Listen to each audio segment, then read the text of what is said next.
Hello guys, solution is the best में आपका स्वागत है। आज मैं आपके साथ डिस्कस करूंगी जो हिंदी सिनेमा और उसका अध्ययन है, उसके क्वेश्चन पेपर्स के किस तरीके से क्वेश्चंस आपके एग्जाम्स में पूछे जाएंगे। तो 2-3 क्वेश्चंस और लेटेस्ट क्वेश्चन पेपर जो है हिंदी सिनेमा का वो डिस्कस करेंगे।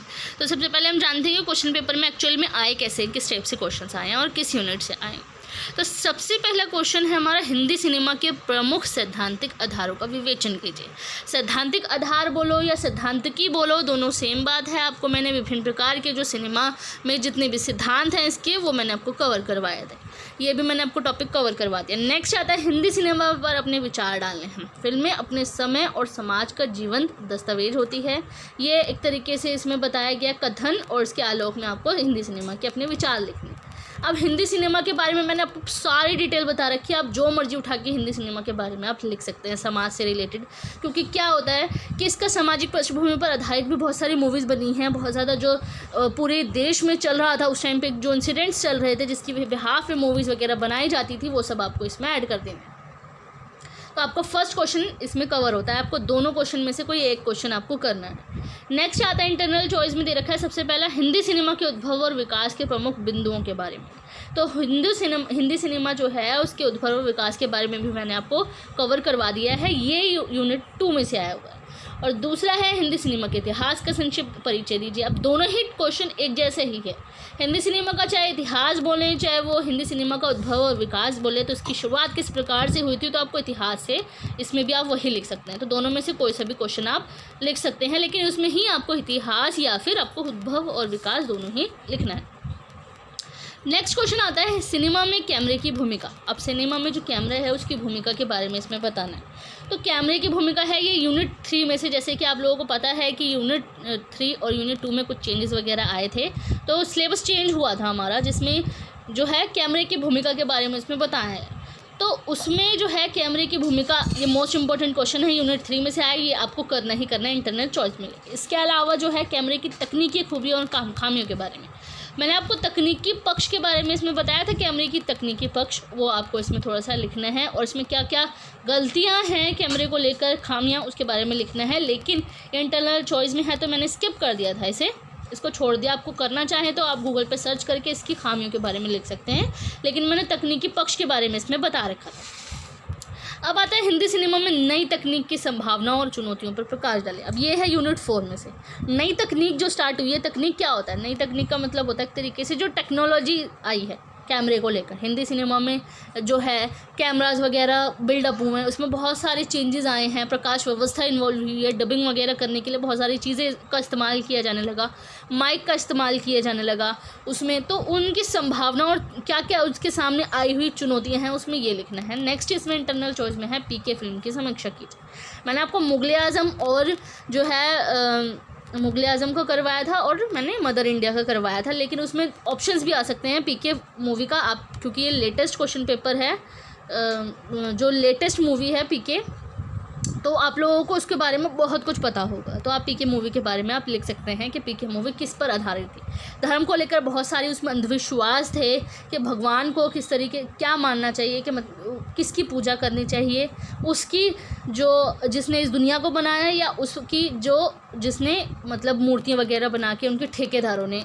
बनाया, किसकी पूजा हमें करनी चाहिए, उनके ठेकेदारों की, जो धर्म के आधार पर लोगों को बताते हैं। तो पीके फिल्म में क्या क्या चीज़ें बताई गई हैं, थोड़ा सा आपको सीन बताना है इसमें। नेक्स्ट आता है जो हमें टिप्पणी करनी है, क्योंकि 5 क्वेश्चन इसमें आने हैं, 5 के 5 क्वेश्चन आपको करने हैं, और हर एक क्वेश्चन में इंटरनल चॉइस दे रखी है। तो 2 क्वेश्चन इसमें करने हैं 5th क्वेश्चन में, जिसमें आपको शॉर्ट नोट लिखना है। तो जिसमें सबसे पहला है साहित्य और सिनेमा का संदर्भ। आप क्वेश्चन पेपर में जो मार्क्स हैं उस पर ध्यान मत देना, मार्क्स इसमें चेंजेस होते रहते हैं। 100 मार्क्स का आएगा तो उसमें चेंजेस आएंगे, अदरवाइज क्वेश्चन को ये 10 मार्क्स का भी आ सकता है एक तरीके से, अगर 100 मार्क्स का हुआ, या 75 मार्क्स का होगा तो इसमें चेंजेस आ जाएंगे, 8-9 मार्क्स का होगा। तो साहित्य और सिनेमा का संबंध जो है, ये भी मैंने आपको टॉपिक बताया था। 60 के दशक का हिंदी सिनेमा, ये टॉपिक रह गया है, ये मैं कवर आपको करूँगी नेक्स्ट वीडियो में। जो टॉपिक्स रह गए हैं, जो शॉर्ट नोट में आने के चांसेस हैं। अब कैमरा शॉट के विभिन्न आयाम जो हैं, विविध आयाम के बारे में मैंने आपको बताया था। कैमरे शॉट्स में क्लोजअप शॉट प्रकार जो बताए हैं टोटल, उसमें क्लोजअप शॉट, मिड शॉट और जो है वो सारे टॉपिक्स मैंने उसमें कवर करे थे। मुगल आज़म और नई तकनीक, अब नई तकनीकों के हिसाब से देखा जाए तो उसमें चेंजेस आके मुगल आज़म को जो है कलरफुल बनाया था। पहले के टाइम पे मुगल आज़म कैसी थी, कैसी बनाई गई थी, उसकी पूरी स्टोरी मैंने आपको बता दी है। तो ये शॉर्ट नोट में आप लिख सकते हैं कि नई तकनीक में जो है उसमें बतानी है कि क्या क्या उसमें चेंजेस किए थे, क्योंकि ब्लैक एंड वाइट मूवी बनी थी उस टाइम पे। तो क्या हुआ था, उसमें चेंजेस लाके 2004 में 44 साल बाद इसमें नई तकनीकों का इस्तेमाल करके मुगल आज़म को रंगीन बनाया था। अब ये हो गया क्वेश्चन पेपर। अब नेक्स्ट क्वेश्चन पेपर जो है इसमें भी सेम ही क्वेश्चन आए हुए हैं, सारे ही क्वेश्चन सेम होंगे, इसमें डरने वाली कोई बात नहीं कि कैसे क्वेश्चन आएगा। सबसे मोस्ट इंपॉर्टेंट क्वेश्चन आपको बनेगा सैद्धांतिकी के बारे में, ये आपको करके ही जाना है चाहे कुछ भी हो, क्योंकि सैद्धांतिकी का टॉपिक और कला विधा का रूप दोनों में से ही टॉपिक आपको अच्छे से करके जाना है। कला विधा का भी पूछ सकते हैं या फिर सैद्धांतिकी के बारे में पूछ सकते हैं। तो ये मोस्ट इंपॉर्टेंट टॉपिक है, आपका एक क्वेश्चन ही कवर हो जाएगा। नेक्स्ट क्वेश्चन आता है, इसमें ये बताया हुआ है इंटरनल चॉइस में पटकथा लेखन सिद्धांत को 100 उदाहरण बताइए। पटकथा होती क्या है उसके बारे में इसमें बताना है। तो ये क्वेश्चन मैंने आपको कवर नहीं करवाया क्योंकि सैद्धांतिकी और कला विधा के रूप में सिनेमा, वो दोनों मोस्ट इंपॉर्टेंट क्वेश्चन थे जो मैंने आपको कवर करवा दी। नेक्स्ट आता है मूक और सवाक हिंदी सिनेमा के इतिहास पर बताइए। अब मूक फिल्म जो बनी थी राजा हरिश्चंद्र, फिर सवाक फिल्म बनी थी आलम आरा, तो इसका इतिहास पूरा बताना है कि कैसे तरीके से जो है हिंदी सिनेमा का उद्भव हुआ था। अब नेक्स्ट आता है समानांतर सिनेमा, ये मैंने यूनिट 1 में ही कवर करवाया था। समानांतर सिनेमा होता क्या है, ये भी क्वेश्चन मैंने आपको कवर करवाया। अब आता है सिनेमा को प्रभावी बनाने के लिए कैमरे की भूमिका, ये भी क्वेश्चन मैंने आपको कवर करवा दिया है। एज इट इज़ उठा के वही क्वेश्चन आपको एग्जाम्स में दे देंगे। कैमरे के विभिन्न प्रकार क्या हैं, ये इंटरनल चॉइस में दे रखा है ताकि इसमें पता रहे आपको क्या लिखना है। नेक्स्ट आता है वर्तमान हिंदी सिनेमा में नई तकनीक की संभावनाएं क्या है। नई तकनीक की संभावनाओं का मैंने इसकी PDF का लिंक डिस्क्रिप्शन में डाला था लास्ट वीडियो में, तो आप वहाँ जाके देख सकते हैं। एक ये मुगल आज़म फिल्म की समीक्षा कीजिए, इंटरनल चॉइस में दे रखा है, जैसे मैंने आपको बताया मुगल आज़म के बारे में क्या स्टोरी रही थी। नेक्स्ट इसमें है जो शॉर्ट नोट लिखना है, जिसमें सबसे पहला है नव यथार्थवादी फिल्म सिद्धांत। सैद्धांतिकियों में मैंने नव यथार्थवादी सिद्धांत के बारे में आपको पूरा बताया था क्या होता है। अब 1990 के दशक का हिंदी सिनेमा क्या रहा था, जिसमें महिलाओं की भूमिका भी इसमें इन्वॉल्व हुई थी, तो आपको वो बताना है इसमें। थर्ड है कैमरा शॉट्स के विभिन्न आयाम क्या है, इसके बारे में भी मैंने आपको कवर करवाया था, विभिन्न आयाम क्या क्या हैं, जिसमें क्लोजअप शॉट वो सब चीज़ें इसमें इन्वॉल्व होती है। नेक्स्ट आता है मदर इंडिया फिल्म के गीत। अब इसके बारे में अगर हम जानें, मदर इंडिया की फिल्म के गीत बहुत ज़्यादा फेमस हुए थे।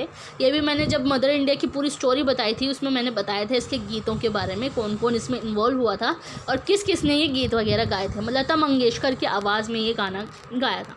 तो ये मैंने पूरा टॉपिक आपको जितने भी हैं मोस्टली क्वेश्चन आपको कवर करवा दिए ताकि आप एग्ज़ाम्स में अच्छे से लिख सकें। आपको बताती हूँ जो लेटेस्ट क्वेश्चन पेपर था हिंदी सिनेमा का किस तरीके से क्वेश्चन उसमें आए हुए हैं।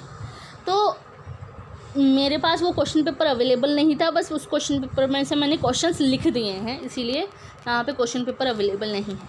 तो हिंदी सिनेमा की जो सिद्धांतिकी है, इसका सबसे पहला टॉपिक ही यही आया हुआ है, हिंदी सिनेमा की सिद्धांतिकी के मुख्य बिंदु और कला विधा के रूप में जो सिनेमा है उसके बारे में मैंने आपको बताया था। दोनों ही क्वेश्चन मोस्ट इंपॉर्टेंट क्वेश्चन है, इसमें से दोनों एक भी कर सकते हैं या दोनों भी करके जा सकते हैं। अब आता है हिंदी सिनेमा की पृष्ठभूमि, सेकंड क्वेश्चन सेकंड यूनिट में से आया हुआ है, और 60 के दशक की हिंदी फिल्म, ये मोस्ट इंपॉर्टेंट टॉपिक है 60 के दशक की। इसके बारे में मैं डिस्कस करूँगी आपको नेक्स्ट वीडियो में, जो पूरा ही सिलेबस आपको एक बारे में कवर करवा दूँगी। नेक्स्ट आता है सिनेमा की प्रकाश व्यवस्था, ये मैंने आपको बताया था सिनेमा की प्रकाश व्यवस्था के बारे में, जिसमें जो है डबिंग वगैरह की जाती थी। प्रकाश व्यवस्था में क्या आता है, एक तरीके से हम देखें तो जो भी शॉट हम लेते हैं फिल्म में उसमें प्रकाश लाइटनिंग वगैरह की जाती है ताकि और ज़्यादा इफेक्टिव बनाया जा सके। तो उसकी व्यवस्था किस प्रकार से की जाती है, ये क्वेश्चन भी मैंने आपको पूरा कवर करवा दिया था। अब नेक्स्ट क्वेश्चन इसमें इंटरनल में पूछा है सामाजिक पृष्ठभूमि पर आधारित फिल्मों के बारे में। सामाजिक पृष्ठभूमि पर आधारित फिल्म के बारे में भी मैंने आपको कवर करवा दिया। नेक्स्ट आता है भारत में फ़ोटो कैमरे के आगमन पर प्रकाश डाले। अब ये फ़ोटो कैमरा क्या होता है, फ़ोटो कैमरा एक तरीके से होता है चलचित्र जिसे बोलते हैं एक तरीके से। इसको हम कहें जैसे कोई भी कैमरा है उसमें शूट करने के लिए फ़ोटोज़ वगैरह का इस्तेमाल किया जाता है, उसको एडिटिंग करके उसकी वीडियो वगैरह बनाई जाती है। तो इसके आगमन पर प्रकाश डालिए, ये क्वेश्चन भी मैं आपको कवर करवाऊँगी। और हिंदी फिल्म निर्माण में कैमरे की भूमिका, ये टॉपिक आया हुआ है, मैंने आपको पूरा कवर करवा दिया, आप ये ईजिली लिख सकते हैं। अब शॉर्ट नोट में क्या है, सिनेमा और समाज के अंदर संबंध, ये सबसे मोस्ट इंपॉर्टेंट टॉपिक इसमें पूछा गया है, तो ये आपको करना ही करना है। अब हिंदी सिनेमा में आदिवासी समाज के जो चित्रण किया गया है उसके बारे में आपको बताना है। आदिवासी समाज का जो चित्रण है मैं आपको बताऊं तो आदिवासी को बहुत ज़्यादा पृथक समझा जाता है, मूवीज़ में भी इसका इस्तेमाल नहीं किया जाता, इनके बारे में बोला नहीं जाता। आज भी ये हर चीज़ से, समाज से देखोगे, जाति से देखोगे तो बिल्कुल अलग है आदिवासी। ये जंगलों में रहते हैं, सब कुछ करते हैं, लेकिन हिंदी सिनेमा में भी इसकी कोई वैल्यू नहीं है। इसके बारे में इसमें आपको बताना है। अब आता है मुग़ल आज़म। मैंने आपको पूरी स्टोरी बता दी मुग़ल आज़म की। और क्लोज़अप शॉट। क्लोज़अप शॉट क्या होता है कि कैमरे को स्थिर रखा जाता है, लेकिन उसको टेक्नोलॉजी का इस्तेमाल करके उसको वो क्लोज़ कर लिया जाता है ताकि उसके शॉट लिए जा सके, क्लोज़ करके बिल्कुल उसके एक सिर्फ फेस को कवर किया जा सके। तो क्लोज़अप शॉट के बारे में मैंने आपको पूरा कवर करवाया था। तो ये था लेटेस्ट क्वेश्चन पेपर जिसमें आपको करना था। अब जो क्वेश्चंस बचे हैं मैं आपको नेक्स्ट वीडियो में पूरा डिटेल में एक्सप्लेन कर दूँ। And thanks for watching my video.